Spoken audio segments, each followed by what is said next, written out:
Ladies and gentlemen, a feminist heads up.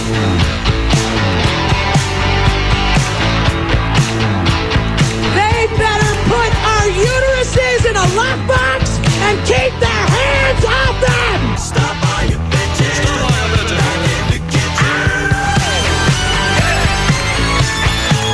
bitches! Well, this has been sitting on my desk for a couple of days, and lo and behold, along comes Rolling Stone magazine, which dovetails perfectly with this Rolling Stone magazine with a picture, with the glamour shot of the marathon bomber. Because he's so cute. He's so cute. You know, can you imagine how somebody with no legs for the rest of their life feels when they look at, well, of course, they may not have to look at it very much in Boston because a lot of people in Boston are banning the sale of this stupid thing. If Rolling Stone wanted controversy, they got it. But I don't think they're going to get the sales that they hoped would follow the controversy because there's a lot of people who are thoroughly pissed off. Well, there's this from Michelle Malkin.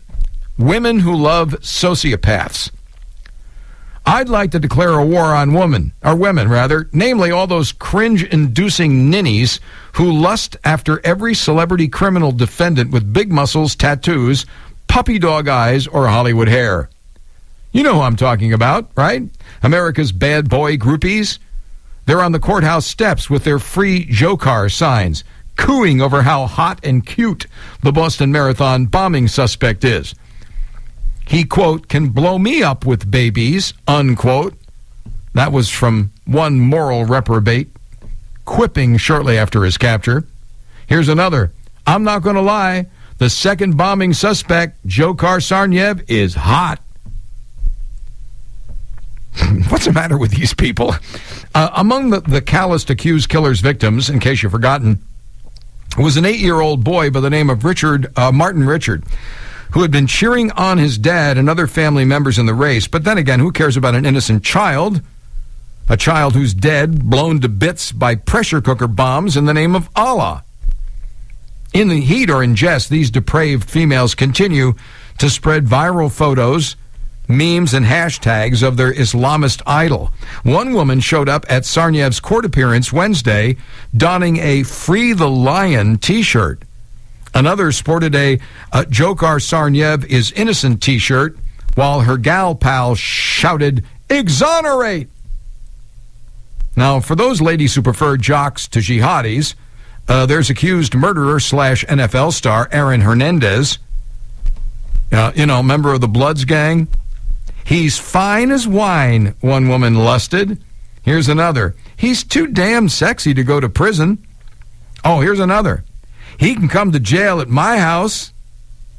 In response to one of Gangsta Hernandez's Glock-wielding Instagram pics, one sick chick slavered so hot with a combination handgun mirror selfie. Fugitive cop killer Christopher Dorner, remember him?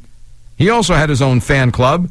Parked in front of their TV sets, the women cheered on the kind of sexy homicidal maniac as he terrorized Southern California before perishing in a cabin inferno. Quote, I'd honestly hide Dorner in my house, one girl enthused. Tens of thousands liked Dorner's various support pages on Facebook. We're doomed, folks. Really, look, but hey, you got to roll with it, folks, because, this is Quinn and Rose having more fun than a creepy-ass cracker ought to have. Now, while some of the murderers' panting minions may be joking, it's irresponsible women like these who end up enabling, marrying, and conspiring with public menaces. And they're your neighbors and your relatives, which is really scary. Suburban gals like Colleen Jihad Jane LaRose and Jamie Jihad Jamie Paulin Ramirez of Colorado, who agreed to wed Muslim terrorists and conspired to kill Swedish cartoonist Lars Vilks. Pauline Ramirez dragged her 6-year-old, whom she renamed Waleed, of course, to Ireland to assist in the plot. Family members said that she was, quote-unquote, easily influenced, and that any man that came along, she kind of followed like a lost puppy. It'd be one thing if these morally stunted followers segregated themselves in enclaves outside America's mainstream, but some of these damaged goods end up on juries, entrusted to weigh evidence fairly, digest complex instructions, and render impartial verdicts in matters of life and death. Indeed, they are aggressively sought after by predatory defense lawyers. I'll never forget the female jurors of the first murder trial of the confessed parent killers Lyle and Eric Menendez. Remember the Menendez brothers? Starstruck by glamorous defense lawyer Jill Abramson, the women of the Menendez jury told Los Angeles reporters that they admired her wardrobe and her biting wit. Their swooning for the hunky Menendez brothers, whom they praised as bright and nice, was obscene. After a mistrial was declared, Abramson arranged for the jurors to meet the boys. You know, the ones that shot their parents with shotguns and then went out to the car and reloaded and came back in because they were still squirming. Soon after, talk show queen Sally Jessy Raphael hosted a program on women who would leave their husbands to marry a Menendez. You know, and I remember something else, too.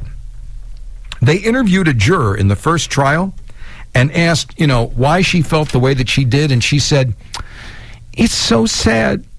These boys are going to have to grow up without their parents." And the reporter said, "Yeah, because they killed their parents." I know, but it's still sad. Whew. Get this woman a job as a blonde news anchor. From Menendez mania to free Jakar, the pathologies, persist. Easily led, emotion-driven, desperate for male approbation, prone to acting with their lady parts instead of their lady smarts. Heck of a job, feminism. All of the equalization and parity in education and the workplace are for naught if women can't distinguish right from wrong and hot from evil.